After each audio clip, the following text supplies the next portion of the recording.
মানে পুলিশের মধ্যে কি ভিন্ন ব্যবস্থা নেওয়া যায়? পুলিশ ছাড়া তো আমাদের চলবে না। তাহলে আমাদের প্রশ্ন আছে, পুলিশের কাজ কি? তার সঙ্গে আরেকটা প্রশ্ন জিজ্ঞাসা করতে হয়, কোন সমাজের জন্য আমি পুলিশের কাজের কথা বলছি?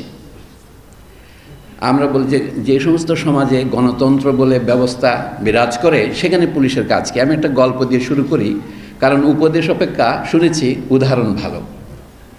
তো উদাহরণটা হচ্ছে এই 1960-এর দশকের কথা। মার্কিন যুক্তরাষ্ট্রের মধ্য পশ্চিম অঞ্চলে একবার প্রস্তাব আসলো পুলিশের বেতন বাড়াতে হবে। তখন আপত্তি আসলো অগ্নি নির্বাপন বিভাগ বা ফায়ার ডিপার্টমেন্ট থেকে, যে পুলিশের বেতন বাড়ানো যাবে না। তাদের যে ইউনিফর্ম, আমাদেরও সেই ইউনিফর্ম, তারা যে কাজ করে আমরাও সে কাজ করি, সেটাকে জনগণের সম্পত্তি এবং জীবন রক্ষা করি। অন্য কারণে মেয়র সাহেব তখন পুলিশের বেতন বাড়াননি। কিন্তু প্রশ্নটা রয়ে গেল, ফায়ার ডিপার্টমেন্টের কাজের সাথে পুলিশ ডিপার্টমেন্টের কাজের পার্থক্য কী? তা এক পণ্ডিতের লেখায় পড়লাম, মার্কিন দেশের এক অধ্যাপক যিনি পুলিশ বিষয়ে বিশেষজ্ঞ, উনি বললেন যে পুলিশ ফায়ার ডিপার্টমেন্ট জনগণের জানমাল রক্ষা করে, সেটা হলো নেহায়েতি প্রাকৃতিক কাজ, তার ভাষায়, অর্থাৎ ফিজিক্যাল প্রোটেকশন দেন। আর পুলিশকে যখন অপরাধ দমন করতে হয় তখন এটা ঠিক ফিজিক্যাল কাজে নিবদ্ধ থাকে না, এটা সামাজিক, অর্থনৈতিক এবং বলা যেতে পারে মনস্তাত্ত্বিক, রাজনৈতিক ব্যাপার।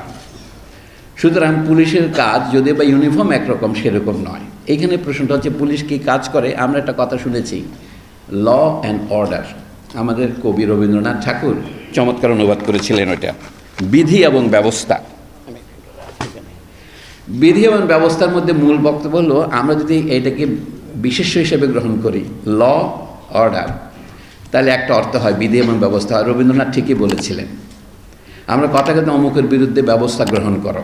এখন অর্ডার শব্দটাকে আপনি ভার্ব হিসেবে নিতে পারেন, ল অ্যান্ড অর্ডার, মানে আইন প্রয়োগ, এই শব্দটা ব্যবহার করে এনফোর্সমেন্ট। তাতে দেখা যাচ্ছে যে বস্তুকে আমরা রাষ্ট্র বলি তার একটা শাখা হচ্ছে এই বল প্রয়োগ, এবং পুলিশ যেহেতু এই বল প্রয়োগের কাজটাই করেন, সুতরাং তাদের স্বাভাবিকভাবে এই কাজটা খুব জনপ্রিয় নয়। এখানে জনতার সাথে আপনার সম্পর্ক তৈরি হচ্ছে। আমরা সকলে ডিটেকটিভ স্টোরি পড়তে পছন্দ করি, পুলিশ কীভাবে গোয়েন্দাগিরি করে, অপরাধ দমন করে এবং ধরে, সেটা খুব ভালো। কিন্তু এটা যখন আমার উপরে এসে পড়ে তখন আমি তো এটা পছন্দ করব না। এখানে আমি কোনো বিতর্ক করতে দাঁড়াইনি, কথা প্রসঙ্গ হয়। আমাদের আইজিপি সাহেব বললেন যে এই যে পিলের 1829 থেকে ইংল্যান্ডে পুলিশ গঠিত হয়েছে, আমরা যদি একটু খুঁটিয়ে দেখি পুলিশের উৎপত্তি, আমাদের দেশে এখন পুলিশ যে আইনে চলছে 1861 আইন থেকে শুরু করে, আমরা সকলে জানি এটা ঔপনিবেশিক আইন। কিন্তু খোদ ইংল্যান্ড আইন কোথায় শিখেছিল? পুলিশ আইন, সেটা তারা উপনিবেশ থেকেই শিখেছিলেন। সেটা তাদের পাশের দেশ আয়ারল্যান্ড। 1814 সনে পিল তখন সচিব মাত্র পুলিশ বিভাগের, সেখান থেকেই তারা প্রথম আইরিশ কনস্টেবলরি করেছেন, পরে আইরিশ পুলিশ করেছেন, সেইটাই ইংল্যান্ডে প্রয়োগ করেছেন। তখন কাজ ছিল গরিবদের দমন করা। আপনি কিন্তু মার্কিন যুক্তরাষ্ট্র, যেটা 1776 যুক্তরাষ্ট্র হয়েছে, সেটা তার আগে 13টা কলোনি ছিল। সেইখানে আজ থেকে 300 বছর বেশি আগে 1721 সনে তারা যে পুলিশ প্রথম ফোর্স গঠন করে, সেখানে আদেশ ছিল পুলিশের কাজ কি? বলে প্রিভেন্ট দি ব্ল্যাকস ফ্রম ইনসারেক্টিং, কালোদের বিদ্রোহ দমন করো। এখন এই হচ্ছে রাষ্ট্রের যে ব্যবস্থা, যে ব্যবস্থায় আমাদের রাষ্ট্র এখন চলে, এই মূলনীতি কি? আমাদের একটা কনস্টিটিউশন আছে বটে, কিন্তু আমরা কনস্টিটিউশন অনুসারে চলি না। আমি দুটো কথাই বলবো শুধু। একটা হলো আমাদের যে সবাই নিউ লিবারালিজম বলে, এই বস্তুটা কি? আমি অনেককে জিজ্ঞাসা করেছি, লিবারালিজম সবাই জানে, কিন্তু এটাকে নিউ বলে কেন? কখন থেকে নিউ শুরু হলো? এটা খুবই গুরুত্বপূর্ণ, কারণ এইটার অধীনেই আমরা চলছি। যদিও আমাদের একটা সংবিধান আছে কাগজ, সে অনুসারে চলি না। এবং সেইখান থেকে দেখা যায় আমাদের রাষ্ট্র, যেটার একটা শাখা হচ্ছে পুলিশ, রাষ্ট্র অপর শাখাটা কি? স্কুল, কলেজ, বিশ্ববিদ্যালয়, পত্রিকা, সহকারী যা জনমত গঠন করে, যেটাকে চমস্কি সাহেবরা নাম দিয়েছেন ম্যানুফ্যাকচারিং কনসেন্ট। এই কনসেন্ট যখন মাঝে মাঝে ভেঙে পড়ে, আমাদের সাম্প্রতিক ঘটনা যা ঘটেছে 2024-এ, যেটা স্মরণে আমাদের এই অভূতপূর্ব অনুষ্ঠান আপনারা করছেন, সেটা কি? কনসেন্ট যখন ভেঙে পড়ে তখন তার খোল নলচে শুদ্ধ রাষ্ট্র দেখা দেয়। দেখা যাচ্ছে রাষ্ট্র শুধু জোরের উপরেই টিকে থাকতে পারে না। যখন জোরের উপর মাত্র সে টিকে থাকে, জনসমর্থন যা যখন শূন্যের কাছাকাছি নেমে যাবে, হিমাঙ্কের নিচে নেমে যায়, তখন পরিবর্তন অনিবার্য হয়ে পড়ে। কিন্তু পৃথিবীতে এই পর্যন্ত যত রাষ্ট্র আছে, বা ছিল, সবগুলিতেই পুলিশ লাগে, এবং পুলিশ কথার মধ্যে রাষ্ট্র কথাটা কিন্তু লুকিয়ে আছে। গ্রিক শব্দ পলিস মানে রাষ্ট্র থেকেই আমরা পুলিশ কথাটা পেয়েছি, সেখান থেকে পলিসি এবং সব কিছু এসেছে, এখনও সেটাই চলছে। কিন্তু সমস্যা হচ্ছে পুলিশের সীমা কোথায়। আমি দুটো প্রবলেম বলি। আমরা পুলিশের যে দুটো কাজ, আমরা বলি ক্রিমিনাল জাস্টিস সিস্টেম। যখন আপনি অপরাধীকে গ্রেপ্তার করেন এবং সোপর্দ করেন, তখন এটা আদালতের হাতে চলে যায়। কিন্তু এখন প্রায় বলা হয় পুলিশের তরফ থেকে, যে কথাগুলি আমরা গুজব আকারে শুনেছি, যে আমাদের দেশের ক্রিমিনাল জাস্টিস সিস্টেম বা ফৌজদারি ব্যবস্থার উপর নির্ভর করা যায় না, কোর্ট জামিন দিয়ে দেয়, অপরাধী মুক্ত হয়ে যায়। কারণ আমাদের ব্রিটিশ আইনের প্রধান বাকবিধি হলো কি, বরঞ্চ নিরপরাধ ব্যক্তি যেন শাস্তি না পায়, অপরাধী বরঞ্চ ছাড়া পেয়ে যায়। এই কারণে তখন তারা পুলিশ অনেক বেশি উৎসাহী হয়ে ওঠে। তখন প্রুইটের ক্ষমতা, যেটি নিয়ে তর্ক চলছে ভারতে, পাকিস্তানে এবং উপনিবেশ যত ছিল ব্রিটেনের সবগুলিতেই, যে এই প্রিভেন্টিভ ডিটেনশন। আমি স্পেশাল পাওয়ার অ্যাক্টের কথা বলছি না, ওটা তো সরকারের ম্যাজিস্ট্রেট দিয়ে করবে। কিন্তু এই যে বিনা পরোয়ানায় গ্রেপ্তার করা যায়, যেটা দিয়ে সুপ্রিম কোর্ট নির্দেশ দিয়েছে যে এইটা বিনা পরোয়ানায় গ্রেপ্তার করা যাবে না, পুলিশ অফিসার কাকে কাকে বিনা পরোয়ানায় গ্রেপ্তার করতে পারে, সেই কুখ্যাত 54 ধারা। এটা সুপ্রিম কোর্টের হাইয়েস্ট ডিসিশন থাকা সত্ত্বেও এটা বাস্তবে প্রয়োগ হয় না। আমাদের বুকে হাত দিয়ে মনে করতে হবে যে পুলিশ এখন যে একটা অদ্ভুত অবস্থায় আছে, তার যে জনপ্রিয়তায় ভাটা পড়েছে, যেটুকু থাকা উচিত ছিল সে নেই, তার কারণ অনুসন্ধান করার মতো আমাদের উদার চিত্ত থাকা উচিত। তার মধ্যে আমরা সকলে বলছি পুলিশ দলীয় পুলিশ হয়ে যায়, সেটা তো বাহ্য, কিন্তু ভিতরে সমস্যা আছে। আমাদের পুলিশ আইন যে আমরা লিখতে পারি না, 1861 সনের পুলিশ আইন এবং তারপরে পুলিশ বিধি বেঙ্গল এগুলি দিয়ে চলছে, সেগুলির পদে পদে এই সমস্যা আছে। এমনকি সর্বশেষ সংস্কার কমিশনের রিপোর্ট, সেটা এক নজর দেখে দেখলাম তারাও জিনিসটা আদৌ, আমি দুঃখের সাথে বলছি, উপলব্ধি করতে পারেননি।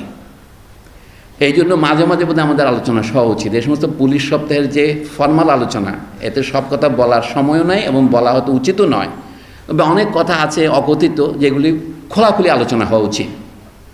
এটা বলছি, কাজ তো দুটোই। কোর্ট যখন শাস্তি দেবে, যখন পিউনিটিভ ইনকারসারেশন হবে, মার্কিন যুক্তরাষ্ট্রে যা হচ্ছে এখন, মাস ইনকারসারেশন, হাজার হাজার লোকে বন্দি করে রাখছে, এবং সেখানে যে ইনজাস্টিস, সেটা তো তার কলোনিয়াল আমল থেকে হয়েছে। সেখানে কালোদেরকে দমন করার জন্যে অ্যাক্রস দ্য ক্লাস সকল সাদাকে ঐক্যবদ্ধ করা হবে, এবং কালোদেরকেই চিহ্নিত করা হচ্ছে। আমি কালো এবং আদার কালার সব বলছি একসাথে। এই জিনিসটা উপলব্ধি না করলে মার্কিন যুক্তরাষ্ট্র বলে কি, function of police in a democratic society.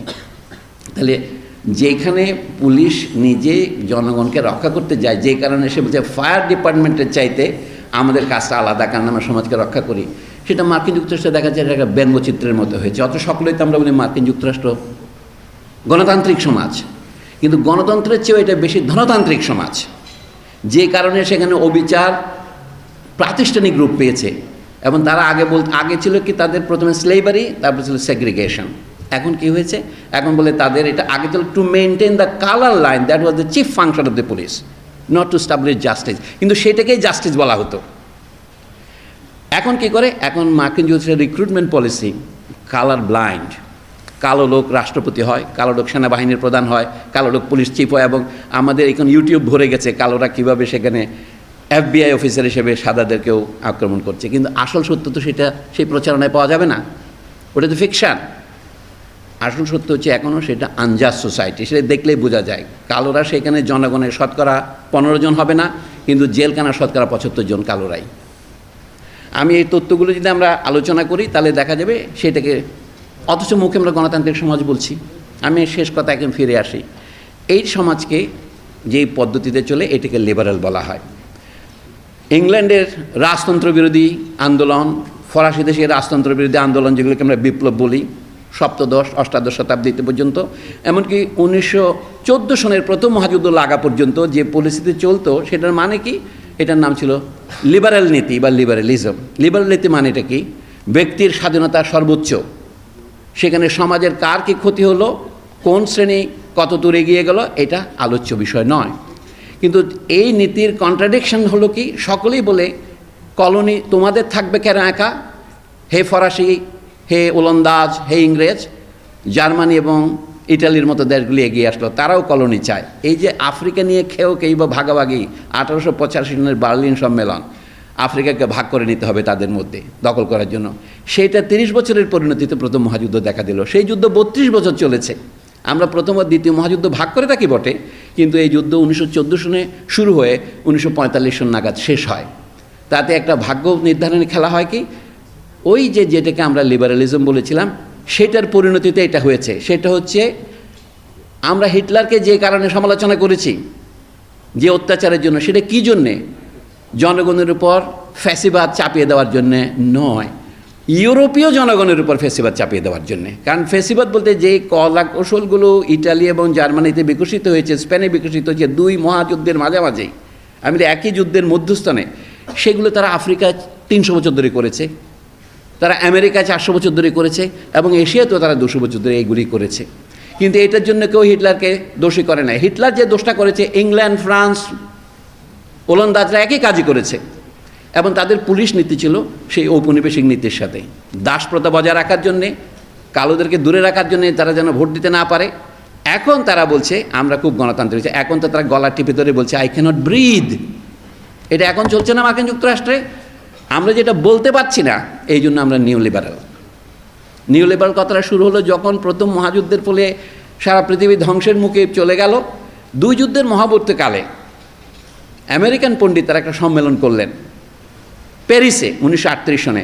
সেখানে তারা বললেন কি, রাশিয়া যে এর মধ্যে একটা বিপ্লব ঘটে গেছে, সাধারণ মানুষ তাদের অধিকারের জন্য দাঁড়াচ্ছে এবং উপনিবেশিক দেশগুলির স্বাধীনতার জন্যে তরবানো শুরু করেছে, ভারত, ভিয়েতনাম, সেইটাকে দমন করার জন্যে তারা যুদ্ধের 1 বছর আগে 1938 সনে প্যারিসে একটা সম্মেলন করেন।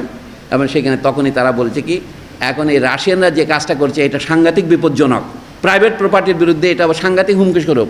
তখন তারা বলছে যদিও বা লিবারালিজম ব্যর্থ হয়েছে, যার কারণে মহাযুদ্ধ লেগে গেছে, তবু লিবারালিজম ছাড়া, অর্থাৎ ব্যক্তি স্বাধীনতা, অবাধ বাণিজ্য, এগুলি ছাড়া আমাদের মুক্তির আর কোনো পথ নেই। এই জন্যই তখন থেকে নামটা শুরু হয়েছে নিউ লিবারালিজম বা নতুন লিবারেল নীতি। তারপর দ্বিতীয় মহাযুদ্ধ শেষ হওয়ার পর 1945 সনের শেষে আপনার সুইজারল্যান্ডের একটা শহরে নাম মোপেরলা, এই শহরে একটা সম্মেলন করে তখন তো এই কথা চালু হয়েছে। আমরা এখনও সেখানে আছি।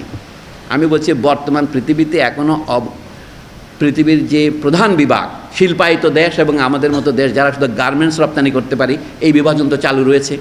এবং সেই অন্যায়টা আমি এখানে বলছি, আমাদের পুলিশের যে দোষ আমরা খুঁজতেছি, আমাদের যে নতুন সম্পদ অর্জনের যে রেজিম শুরু হয়েছে, সেটার সাথে ভাগ করে আমাদের এই ধনীদের, নব্য ধনীদের ধন সম্পদ পাহারা দেওয়ার জন্য যে ইন্ডাস্ট্রিয়াল পুলিশ আপনারা করতেছেন, আপনি কাজে কাজে এই ধন সম্পদ এবং অবৈধভাবে অর্জিত সম্পদ, প্রিমিটিভ অ্যাকিউমুলেশন অফ ক্যাপিটাল রক্ষা করার জন্য পুলিশকে কাজে লাগাচ্ছেন। সেইটার উপরে কোনো হাত না দিয়ে, কোনো সংস্কার না করে, অল্টারনেটিভস টু দ্য পুলিশ না খুঁজে, মানে অল্টারনেটিভ টু দ্য পুলিশ হচ্ছে পিপল, জনগণ, আপনি তো কোনো সমস্যার সমাধান করতে পারবেন না। আমরা যদি শুধুমাত্র ঘটনার সারফেসের মধ্যে একটু আঁচড়াতে থাকি, সেটা কী হবে? চুলকানো হবে, আপনি মলম লাগাবেন। এটা হলো কিসের চিকিৎসা? লক্ষণের চিকিৎসা, আলামতের চিকিৎসা। ও কোনো মূল সমস্যা যাবে না। আমি পুলিশ কমিশনকে বলছি না যে তাদের টার্মস অফ রেফারেন্সের বাইরে তারা যেতে পারবেন না, কিন্তু আমরা এই সংস্কার কমিশনগুলি করেছি। আমাদের এখানে সম্পদ অর্জনের যে অবৈধ পদ্ধতি, আমরা বলে বৈধতা পূর্ববর্তী পদ্ধতি, সেটা কোনো অ্যাড্রেস না করে আপনি পুলিশের সমস্যার সমাধান করতে পারবেন না। কারণ পুলিশ রাষ্ট্রের শুধু অংশ নয়। এখন আমি শেষ কথায় আসছি, পুলিশ হচ্ছে আমাদের সমাজের অংশ। সমাজকে এখন ইংরেজিতে বলে সিভিল সোসাইটি। এটা কী জন্য? সমাজ বলতে আমরা গোটা জাতি বোঝাতাম, এখন দেখেন সমাজকে আমরা 2 ভাগে ভাগ করেছি। সিভিল সোসাইটি মানে পুরো সমাজে বসার কথা ছিল, এখন সিভিল সোসাইটি হচ্ছে সমাজের সেই অংশ, বাছাই করা অংশ, যারা জনগণ থেকে আলাদা। কাজে সংকটের 4টা চেহারা দেখা দিয়েছে আমাদের। একটা হচ্ছে রাষ্ট্র, একটা হচ্ছে তার বৈধ অংশ, আর একটা তার অবৈধ অংশ। এই বৈধ অংশের মধ্যে পুলিশ আছে, আর বাকি জনগণকেও আমরা ভাগ করে ফেলেছি। আগে যেটা হয়েছে এলিট বা সিভিল সোসাইটি, তাদেরকে পুরনো বাংলায় বলে বাবু সমাজ বলা যেতে পারে। আপনারা কেন, কী কারণে যে সুশীল সমাজ বলেন, আমাদের দুর্দশার এটা একটা লক্ষণ, আমরা বাংলা ভাষাটাকেও নষ্ট করেছি। সিভিল সোসাইটির অনুবাদ যারা সুশীল সমাজ করেছে, এটা আগের দিনের রাষ্ট্রপতির বক্তৃতা পর্যন্ত ব্যবহৃত হতে আমি দেখেছি। তাদের বলছে তারা ঘটনার আদ্যেও নাই, অন্তেও নাই, আসল ঘটনাটা বোঝে না। এই সমাজের জনগণ থেকে 2 ভাগে ভাগ করলেন আপনি। যারা জনগণের মধ্যে কর্তৃত্ব করে অভিজাততন্ত্র, আশরাফ, তারাই হয়েছে সিভিল সোসাইটি, আর বাকি জনগণকে আপনি পিপল বলেছেন। আমি ওই জন্য বললাম পুলিশের বিকল্প সিভিল সোসাইটি নয়, পুলিশের বিকল্প তো গোটা জাতি, দ্য পিপল। কিন্তু হু ইজ দ্য পিপল? এই প্রশ্ন আমাদের জিজ্ঞেস করা উচিত। আমি এখানে দাঁড়িয়েছি কোনো উপদেশ দেওয়ার জন্য নয়, আমি শুধু আমার প্রশ্নগুলো জিজ্ঞেস করার যে সুযোগ দেওয়ার জন্য আপনাদেরকে ধন্যবাদ, কৃতজ্ঞতা, শুকরিয়া জানাচ্ছি। শুধু সেই কথাই বলবো, পুলিশের সাথে জনতার বিভক্তির গোড়া যেতে হবে। এটা হচ্ছে রাষ্ট্রের সাথে জনতার বিভক্তি। এই রাষ্ট্র তো জনগণের রাষ্ট্র হয়ে উঠতে পারছে না।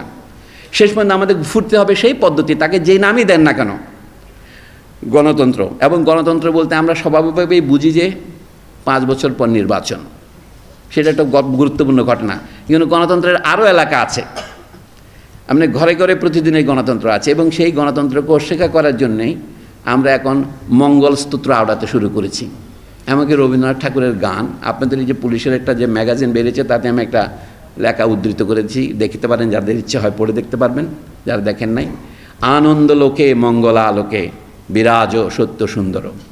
দেখা যাচ্ছে কি, কিন্তু সত্যের সাথে মঙ্গল বা অমঙ্গলের কোনো সম্পর্ক নাই, অথচ রবীন্দ্রনাথ ঠাকুরের গানের যে মাদকতা তাতে আমরা ওইটা বিস্মৃত হয়েছি। এইটাই আমি বলছি ফ্যাসিবাদের ভিত্তি, যেখানে মানুষকে চিন্তায় উদ্রিক্ত না করে, সত্যকে আলিঙ্গন করার সাহস না দিয়ে তাকে শুধু মঙ্গল আর সুন্দরের আবরণে আচ্ছন্ন করে রাখে। এটা হচ্ছে ফ্যাসিবাদের তাত্ত্বিক ভিত্তি। ধন্যবাদ। আর বেশি কিছু আমার বলবার নাই, আপনারা আশা করি আরও মূল্যবান আলোচনা শুনবেন। তাতে যদি আবার কোনো কথাবার্তা বলার সুযোগ পাই, ইনশাল্লাহ বাকিটা আগামীবারে শেষ হবে। আসসালামু আলাইকুম।